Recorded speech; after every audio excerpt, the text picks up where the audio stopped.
একটা খবর দেখলাম, সেখানে বলা হচ্ছে সাবেক ভূমিমন্ত্রীর বিপুল অঙ্কের অর্থ পাচারের রুট উন্মোচন করল সিআইডি। সিআইডি নতুন একটা, আগে তো আমরা ব্রিটিশ সাম্রাজ্যে দেখলাম যে 350 বাড়ি, এদের বাড়ি ঘরদোর শুধু একটা জায়গায় না, সারা বিশ্বে চড়াই ছিটে আছে। এবং তার প্রমাণ হচ্ছে সংযুক্ত আরব আমিরাতের অন্যতম শহর দুবাইয়ে 1200 কোটি টাকা পাচারের মাধ্যমে সেখানে 226টা ফ্ল্যাট কিনেছেন এই ভূমিমন্ত্রী সাইফুজ্জামান চৌধুরী, আওয়ামী লীগ আমলের ভূমিমন্ত্রী। পাশাপাশি সেখানকার বিভিন্ন ব্যবসায়েও তিনি বিনিয়োগ করেছেন। এই ঘটনায় তদন্ত শেষে পুলিশের অপরাধ তদন্ত বিভাগ মানি লন্ডারিং আইনে সাইফুজ্জামান এবং সংশ্লিষ্ট বিরুদ্ধে মামলা করেছে। বৃহস্পতিবার এক সংবাদ বিজ্ঞপ্তিতে জানাচ্ছে সিআইডি।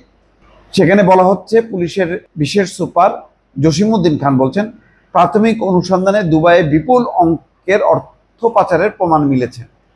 এর পরিপ্রেক্ষিতে অনুসন্ধান শেষে সাইফুজ্জামান চৌধুরী এবং তার স্ত্রী রুকমিলা জামান সহ অজ্ঞাতনামা 5-7 জনের বিরুদ্ধে চট্টগ্রামের কোতোয়ালি থানায় সিআইডি বাদী হয়ে অর্থ পাচার আইনে মামলা করেছেন।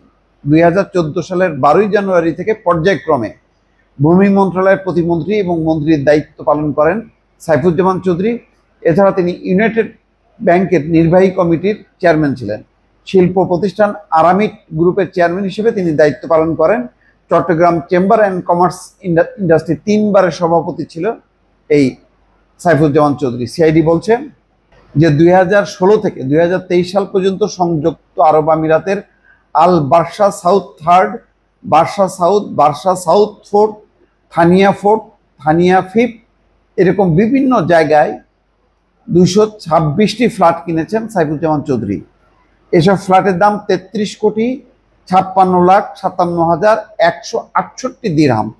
এছাড়া রুকমিলা জামানের নামে দুবাইয়ের আল বার্সা সাউথ থার্ড এলাকায় Q Gardens Boutique Residence Block B নামে 2টি সম্পত্তির তথ্য পাওয়া গেছে। এর দাম 22,50,369 দিরহাম। বুঝতে পারছেন দর্শক, মানে কি পরিমাণ লুটেরা। এগুলি কি মনে করেন যে মানে সাইফুজ্জামান চৌধুরী করছে, আর কেউ জানে না, পৃষ্ঠপোষক নেই? এরা যে কার প্রতিনিধি এটা তো বোঝাই যাচ্ছে যে এরা নিজেরা কিনছে তাদের নামে, সামনে ছিল তারা, কিন্তু পেছনে কারা, এটাই হচ্ছে খুব গুরুত্বপূর্ণ বিষয়। সেই তথ্য হয়তো বেরোবে। সাইফুজ্জামান চৌধুরীর নামে এবং তার স্বার্থ সংশ্লিষ্ট ব্যক্তিদের নামে দুবাই ইসলামী ব্যাংক, জনতা ব্যাংক, ফার্স্ট আবুধাবি ব্যাংকের 2টি হিসাব সহ 4টি ব্যাংক হিসাবে তথ্য পাওয়া যায়। এসব ব্যাংক হিসাবে বিভিন্ন অঙ্কের দিরহাম এবং মার্কিন ডলারের লেনদেন সংক্রান্ত তথ্য পাওয়া যায়। তৎকালীন সময় বিনিময় হার অনুযায়ী বাংলাদেশি মুদ্রায় প্রায় 311,26,6,795 টাকা।